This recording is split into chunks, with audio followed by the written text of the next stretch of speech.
We are now going to take a look at the Theme Customizer API. The Theme Customizer is WordPress's UI for customizing the theme. This is enabled by default for you already.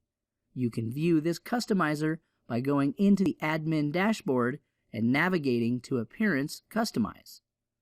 On the sidebar, you'll find a few options for changing the theme, and you'll see our theme being displayed on the right. Let's see how it works. Click on Site Identity and try changing the site title. Right after making these modifications, WordPress will actually update the preview. What WordPress is doing is loading the site in an iframe.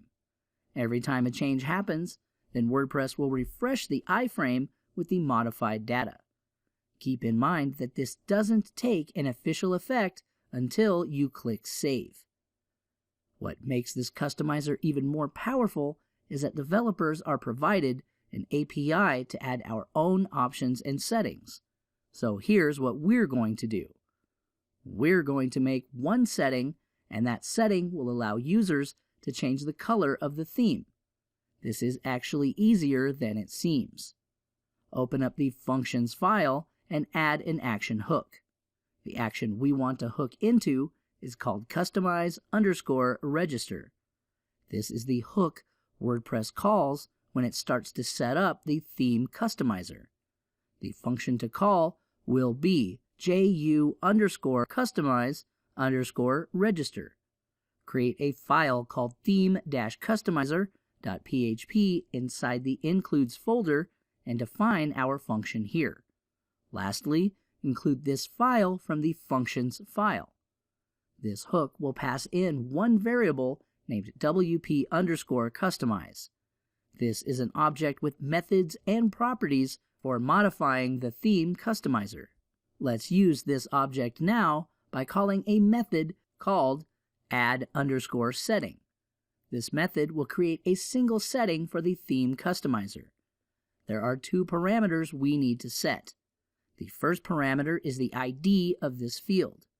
This field will modify the color of the header, so I will set this to header_bg_color.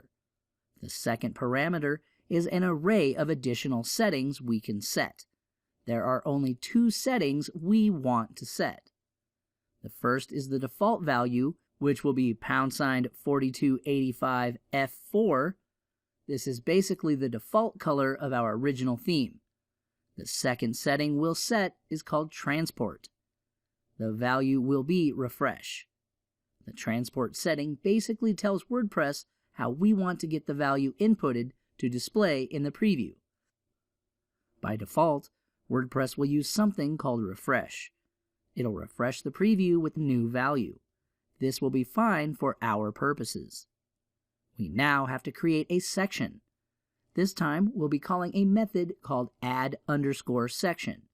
This will add the section in the theme customizer, which will contain the input fields. The first parameter is the ID of the section. Set this to ju_color_theme_section. The second parameter is an array of settings we can set. The first setting to set is called title. I'm also going to make this translatable using the double_ function. The next setting will be priority. This will determine where this section will be displayed. The lower the number, the higher the placement it will receive, and vice versa. I'm going to set this 30. There's one last method I want to call, which is the add_control method. This will create an input field and add it to a particular section of your choosing. This has one parameter, which is the kind of input field we'd like to create. I'm going to create an instance of the wp_customize_color_control. This class will create a color input field and will actually do most of the heavy workload for us. This takes in a few parameters. The first is the object wp_customize. As strange as it sounds, it requires this object to create the input field for us. The second parameter is the ID of this control. I'm going to set this to theme_colors. The third parameter is an array of additional settings we have to set. The first is the label of this input field. I'm going to set this to header color, which will also be translatable. Next, we have to tell it which section this control will be added to. In our case, it would be JU_color_theme_section. Lastly, we have to tell this control what setting will be connected to it. This would be the ID of the setting, which is header_BG_color. That's it. Save your changes and refresh the page customizer. You will now find a section called Colors, which will contain this color picker that we can drag around. Every time we drag it around, the page will refresh. However, no changes are made. We'll be fixing this in just a moment. Let's review what we did in our Customize function. A lot of people get confused with the difference between add_setting and add_control. The setting will create the database value. This method will not create an input field. It will just tell WordPress about this setting and tell it to create a setting in the database. The control method will not create a database value. Instead, it will create an input field. The control will take care of modifying and updating the database value whenever the input field is updated. Alright, now that we've cleared that up, let's start making our theme recognize the changes. In the functions file, add an action hook called WP_head.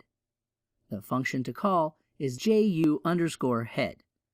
Inside the includes/front folder, create a file named head.php and define our function here.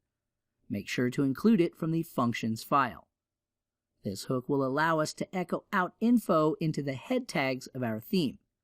I'm going to paste in some styles. What I'm selecting here are the navbar and card classes that will change the background color. I want to grab the color from the theme customizer. To do this, we use a function called get_theme_mod. This function has two parameters, which is the ID of the setting. The ID would be header_BG_color. The second parameter is the default value just in case this setting does not exist. Set this to #4285F4. Make sure you echo out this value. That's it. Let's refresh the theme customizer and try changing the theme color. I'm going to change this to a dark color. After dragging around the value, WordPress will automatically refresh the iframe and you will now see our theme change colors. Keep in mind that these changes will not be official until you click Save. Save your settings and try visiting the front end of the site. Our theme just got more flexible. We're now finished with the theme customizer. Even though the theme customizer made this whole process easy, it isn't as flexible as creating your own interface. My personal site, jaskokoyn.com, is powered by WordPress. I have a premium theme installed called Sahifa, which has thousands of sales and is currently a top-selling theme. If I go to the theme customizer, you'll notice that there are absolutely no settings that Sahifa adds. Instead, the developer decided to create a page dedicated to modifying this theme's settings. This is how we previously did it in our own theme. So, why not use the Theme Customizer API? While it is very simple, the trade-off is that it isn't as flexible. By creating our own settings page, we had full control over how settings are set and modified. In the end, it's completely up to you how you create theme settings. We could have, if we wanted to, created this color option in the theme settings page. The only reason we didn't is because I wanted to show you the theme customizer and how to work with it. I want you to be aware of all the options available to you. Not only that, you will also find themes that use the Theme Customizer over a Custom Settings page.